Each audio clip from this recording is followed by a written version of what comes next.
Lesson 3, Adapting Phase. The adapting phase is where all changes to the regional plans are made and approved in order to improve the delivery of the project interventions. Here's our cycle. The adapting phase receives information from the monitoring phase. That's where we identify all those deviations from the original plans. In the adapting phase, we're going to make all those changes, analyze the changes that need to be made, find the justifications, and once we get approval, then we can update our plans so they can be used in the implementation of the next cycle.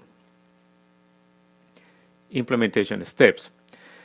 The first one is change control, meaning that all those requests for changes that are coming not only from the monitoring, there could be also changes coming from the donors, stakeholders, beneficiaries.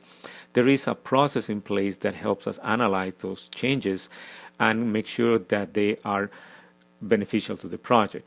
Once those changes are approved, then it's a moment of updating our core plans. Those are the plans for our scope, our schedule, our budget, and quality.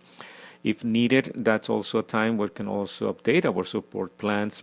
We can also need to have an updated monitoring and evaluation plans. And one of those plans are updated, we integrate those plans, have them approved once more, and then we communicate those changes. Here's our flow chart. Based on the change control process, we do an analysis. That analysis includes the impact that we have on any changes. Remember about the project constraints. If we change the scope, we also need to look at the changes in the schedule and the budget. So that's the type of analysis. What is the implications of changes that are being requested on the project or we need to make at the project in order to recover the time or reduce the cost? Once we have the analysis of the request, there are going to be some requests that are not being approved because they don't provide any value to the project and may be postponed. But once we get those approvals, then it's a process of going to updating our core plans, support plans, and even our monitoring plans and making sure that all those plans are now integrated. And then we can communicate those changes to everybody in the team and the stakeholders who are going to be using the plans to guide their work.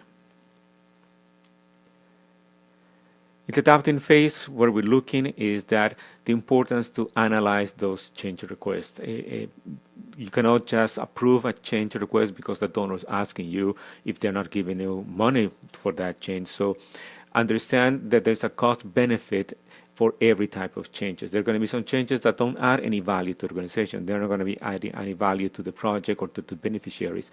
So they are not needed. They are taking away the resources and time from you. So concentrate on those changes that are going to be providing you the most impact to the project, improving the efficiencies of the project. Put a place to make sure that you have a good set of process to approve those changes. Depending on the level of authority in the project, you might have as a project manager some authority to approve those changes, and then you might need to go to the steering committee or the project board or even the donor to have some of those major changes approved, especially when you are considering changes that are going to have a significant impact even to the design of the project. They need to be approved by different people at the different levels. The adapting phase is also a process of continuous improvement.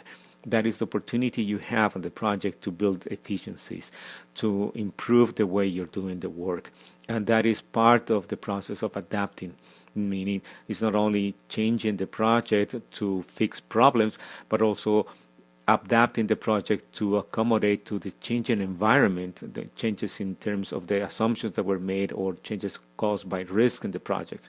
And out of that process, the project also is going to be learning. And those lessons learned need to be captured. That is another element that you use during that phase. And whatever the project is learning in terms of how they deal with problems, how they deal with those situations, how we make those changes, you capture that information because they're going to help you in the next cycle. When you go through the same process, you understand what happened, what we did, and how we can then do it again without taking that much time and effort.